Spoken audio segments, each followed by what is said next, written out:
সম্মানিত প্রধান অতিথি,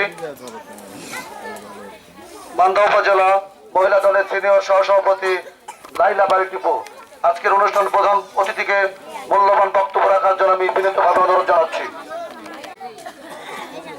আজকে এই কাশপাড়া ইউনিয়নের চকলি গ্রামে বিএনপি তথা ধানের শীষের প্রচারণার সম্মানিত সভাপতি, এখানে উপস্থিত বিশেষ অতিথিবৃন্দ এবং উপস্থিত বিএনপির অঙ্গ সংগঠন এবং উপস্থিত আমার সামনে মা ও ভাই ও বোনেরা, সবাইকে জানাই সালাম। আসসালামু আলাইকুম। আমি প্রথমেই বলতে চাই, আমাদের 12 তারিখ ত্রয়োদশ সংসদ নির্বাচন, 12 তারিখে আমাদের এমপি ভোট। এই ভোটে আমাদের এমপি নির্বাচিত করতে হবে।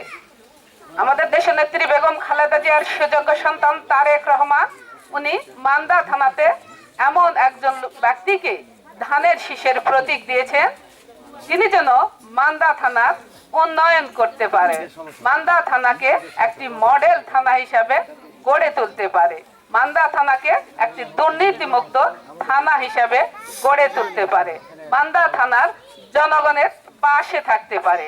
তাই তিনি অনেক রিপোর্টের মাধ্যমে জানতে পেরেছেন মান্দাতে এমন একজন মানুষ আছে, সেটা হচ্ছে আমাদের এই এলাকার, আমাদের এই চকলি গ্রামের সুটকিবাদাল গ্রামের একজন সন্তান, কৃতি সন্তান, তিনি হচ্ছেন ডাক্তার ইকরামুল বাড়ি টিপু। ওনাকে আমাদের দেশের নেত্রী বেগম খালেদা জিয়ার সুযোগ্য সন্তান তারেক রহমান শুধু লন্ডন থেকে ওনাকে মনে করেছে এবং ওনার হাতে ধানের শীষের প্রতি মান্দা থানার ভার তুলে দিয়েছেন। তাহলে আমাদের কি করতে হবে? আমাদের সবাইকে ধানের শীষে ভোট দিতে হবে। আমি আরো একটু বলতে চাই, আমাদের দেশের নেত্রী বেগম খালেদা জিয়া গত 30 তারিখে মারা গেছেন। ওনার জন্য আপনারা সকলে দোয়া করবেন, আল্লাহ তাআলা যেন ওনাকে জান্নাতুল ফেরদাউস দান করেন। আমাদের দেশের নেত্রী বেগম খালেদা জিয়া উনি কিন্তু একজন মহিলা। আমরাও কিন্তু সবাই, আমার সামনে যারা আছেন, আমি আদার্স সবাই, আমরা ছেলে মানুষও আছে, তারপরে আমরা মহিলারাই বেশি। তো উনি সর্বদাই মায়েদের কথা, মেয়েদের কথা চিন্তা করেছেন। আমাদের কাশেম চাচা বলে গেছেন এই এলাকার মহিলারা অনেক শিক্ষিত, কিন্তু আমি সেটা মনে করি না। কারণ আমি যখন স্কুল এখানে পড়েছি তখন আমাদের এখানে অনেক মহিলারা, আমাদের বয়সী মহিলারা পড়াশোনা করেনি। আমি নিজে প্রমাণ। চাচার সময় পড়েছে নাকি আমি জানি না, আমার সময় পড়েনি। অনেক অবহেলিত এলাকা, তখন সবাই ওই একটু বড় হলে বিয়ে দিত, একটু বড় হতেই দিত না, বলে যে না মেয়ে সবার কতটুকু আর পড়বে, এই প্রাইমারি পাসও করতো না, অল্প বয়সে বিয়ে দিত। আপনাদের মনে আছে নাকি? আমার ঠিকই মনে আছে। আমি যেহেতু এই চকল স্কুলেরই ছাত্রী, আমাদের সময় অনেকেই পড়েননি। আপনারা পড়েছেন? পড়েননি। তো যাই হোক, এখন আপনাদের সন্তানদেরকে আপনারা পড়াতে পারছেন। কি জন্য পড়াতে পারছেন? ওই সময় মানুষের অনেক অভাব অনটন ছিল। মানুষ অনেক সময় আমি দেখেছি মেয়েদের জামা কাপড়ই, ভালো জামা কাপড়ই দিতে পারতো না, তাই স্কুলে ওরা যেতে পারতো না, ভালো খাবার দিতে পারতো না, পেট ভরে যে খাই স্কুলে যাবে এটুকুও ছিল না সমর্থ অনেকে। ওই সময় অনেক মানুষের অভাব ছিল, তাই স্কুলে পড়াতে পারেনি। এখন আলহামদুলিল্লাহ আমরা আমাদের ছেলে মেয়ে পড়াতে পারছি, কারণ আমাদের মেয়েদের উপবৃত্তির ব্যবস্থা হয়েছে এবং বিনামূল্যে পড়ার সুযোগ হয়েছে, বিনামূল্যে বই পুস্তক পাচ্ছি, বিনা বেতনে স্কুলে যাওয়ার সুযোগ পাচ্ছি, প্রথম শ্রেণী থেকে 10ম শ্রেণী পর্যন্ত। এটা কিন্তু আমাদের দেশের নেত্রী বেগম খালেদা জিয়ার অবদান। উনি যখন প্রধানমন্ত্রী হয়েছিলেন তখন প্রথমেই এটা চালু করেছেন। উনি চিন্তা করেছেন মায়েদের শিক্ষিত করতে হবে, শিক্ষাই জাতির মেরুদণ্ড। তাই তিনি সর্বদাই মনে করেছেন মেয়েদের লেখাপড়ার জন্য এই রকম যদি ব্যবস্থা করা হয় তাহলে মেয়েরা পড়াশোনা করবে এবং শিক্ষিত হবে। এখন কিন্তু মেয়েদের শিক্ষিতর হার বেশি, ছেলেদের তুলনায় মেয়েদের শিক্ষিতর হার বেশি। নেপোলিয়ন বলেছিলেন, আমাকে একটা শিক্ষিত মা দাও, আমি একটা শিক্ষিত জাতি উপহার দেব। কারণ একটা শিক্ষিত মাই পারে একটা সন্তানকে ভালো করে মানুষ করতে। ওনার সুযোগ্য সন্তান তারেক রহমান, উনিও মনে করেছেন মায়েদের কথা। উনি চিন্তা করেছেন প্রতিটা ফ্যামিলিতে যদি ফ্যামিলি কার্ড করে দেওয়া হয় তাহলে আমাদের মায়েরা উপকৃত হবেন। কিরকম? আমাদের এই থাকতেছে চাল ডাল আটা ময়দা চিনি এই রকম কিছু খাবারের জিনিস খাদ্যদ্রব্য যেগুলো রান্না করে আমরা বাচ্চাদের খাওয়ায়ে স্কুলে পাঠাতে পারি এবং শিক্ষিত করতে পারি, তাই তিনি এগুলোর ব্যবস্থা করেছেন। একটু থামেন।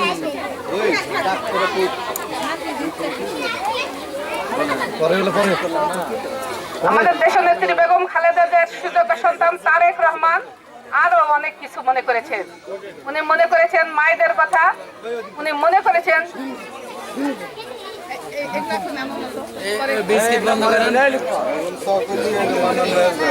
আমাদের মায়েদের কথা, আমাদের কৃষক ভাইদের কথা, আমাদের যুবক ভাইদের কথা, অনেকের কথাই উনি মনে করেছেন, চিন্তা করেছেন আমরা ক্ষমতায় গেলে অনেক কিছু করব। উনি মনে করেছেন কৃষক ভাইদের কথা, কৃষক ভাইয়েরা যদি কিছু ভর্তুকি পায় এবং কৃষি কাজের কিছু সহযোগিতা পায় তাহলে অল্প মূল্যে অল্প খরচে ওনারা কৃষি কাজ করতে পারবেন। এখানে অবশ্য কেউ কিছু দাবি দেওয়া করেনি, কারণ ডাক্তার সাহেবের বাড়ি এখানেই। কিছু দাবি নাকি আছে, যাই হোক আমি ওটা বলতে চাচ্ছি না, দাবি পরে শুনবো। তবে আমাদের ডাক্তার সাহেব মান্দা থানার আমাদের নওগাঁ ডিস্ট্রিক্টে 6 এমপি পদপ্রার্থী এই গত 29 তারিখে আমাদের তারেক রহমান নওগাঁতে এসেছিলেন, ফেরিঘাটের উপর দিয়ে গেছেন। ফেরিঘাটে বলে গেছেন আপনারা সকলে ডাক্তার টিপুকে ধানের শীষে ভোট দেবেন। ডাক্তার সাহেব অলরেডি আগেই নওগাঁ চলে গেছিলেন, কি জন্য উনি আগে সবাইকে যেতে বলেছিলেন। তো যাই হোক ওনাকে ডাক্তার সাহেব মনে করেছেন আমরা যখন তারেক রহমানকে কাছে পেলাম তাহলে আমাদের কিছু দাবি দেওয়া তুলে ধরি, তাই তিনি কিন্তু এই কৃষক ভাইদের কথা মনে করে কৃষি লোন 10,000 যাদের আছে সেটা কিন্তু উনি বলেছেন এই 10,000 টাকার কৃষি লোন। অনেকের অনেক রকম ইচ্ছা থাকে, উনি ডাক্তার হয়েও ওনার ইচ্ছে যে রাজনীতি করবেন এবং জনগণের পাশে থাকবেন, তাই তিনি চাকরি ছেড়ে দিয়েছেন। মানুষ কিন্তু পিয়নের চাকরিও পায় না, কিন্তু বিশেষ কাদার মানুষ সোনার চাকরি ছেড়ে দিয়েছেন। আপনাদের জনগণের পাশে থাকবে, আপনাদের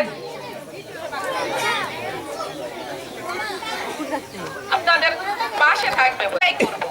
বাইরে আসতে আমি নিজের গ্রামের কথা বেশি চিন্তা করবো, নিজের এলাকার কথা বেশি চিন্তা করবো। তাই আলহামদুলিল্লাহ আলহামদুলিল্লাহ হয়ে যাবে ইনশাল্লাহ, হয়ে যাবে ইনশাল্লাহ।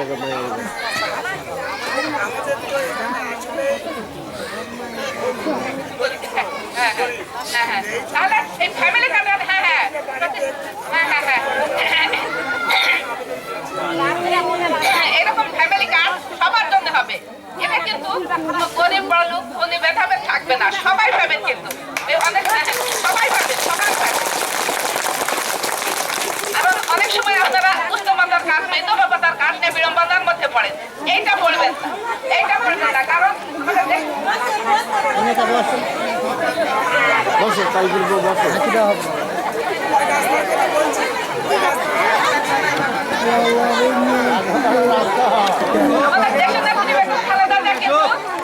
এরকম কিন্তু সর্বদাই আমরা চিন্তা করি, মানে আমাদের চিন্তা এরকম, যদি রাজশাহী নওগাঁ যেতে হয় তাহলে আমাদের অনেক খরচ হয়ে যাবে, অনেক কষ্ট হবে, আমরা মায়েরাও অনেক সময় যেতে পারবো না একাকি। কিন্তু মান্দা থানাতে হলে আমরা মায়েরাই মান্দা থানাতে নিজেদের চিকিৎসা করাতে পারবো।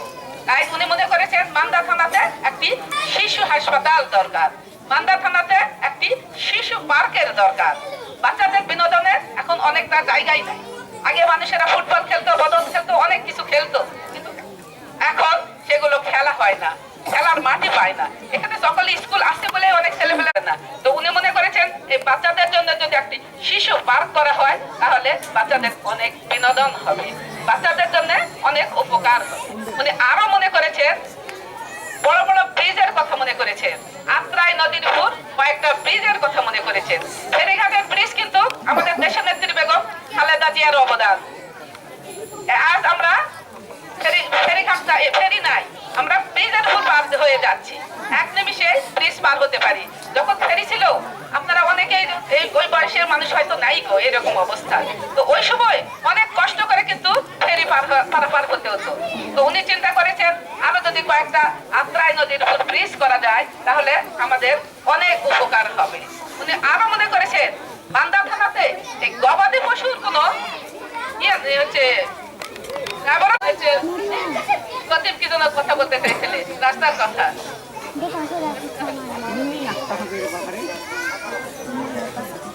এটা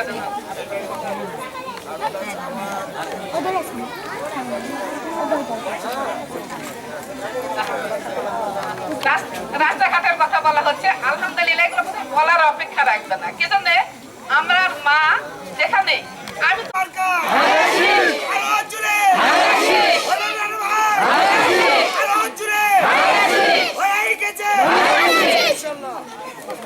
আপনাদের এলাকারই সন্তান, এলাকারই মা, এলাকারই ভাই, এলাকারই চাচা এরকম আর তো সবাই মিলেমিশে ডাক্তার সাহেবকে ভোট দিয়ে, আমার বড় ভাইও এখানে বসে আছেন, ওনার ভাই, যাই হোক সকলে মিলেমিশে ধানের শীষে ভোট দিয়ে, এটা কিন্তু আমার দাদিরই বাড়ি, সকলে মিলেমিশে ধানের শীষে ভোট দিয়ে ডাক্তার সাহেবকে জয়যুক্ত করবেন এবং সংসদে যাওয়ার সুযোগ করে দিবেন এবং আমাদের তারেক রহমানের হাতকে শক্তিশালী করবেন।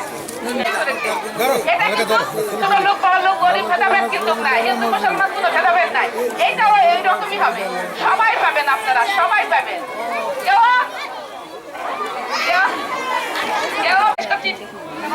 শেষ করছি, সবাইকে ধন্যবাদ। 12 তারিখ সারাদিন ধানের শীষে ভোট দিন, 12 তারিখ সারাদিন ধানের শীষে ভোট দিন। ভোট দেব কোনখানে? ধানের শীষের মাঝখানে। ভোট দেব কোনখানে? ধানের শীষের মাঝখানে। সবাইকে ধন্যবাদ।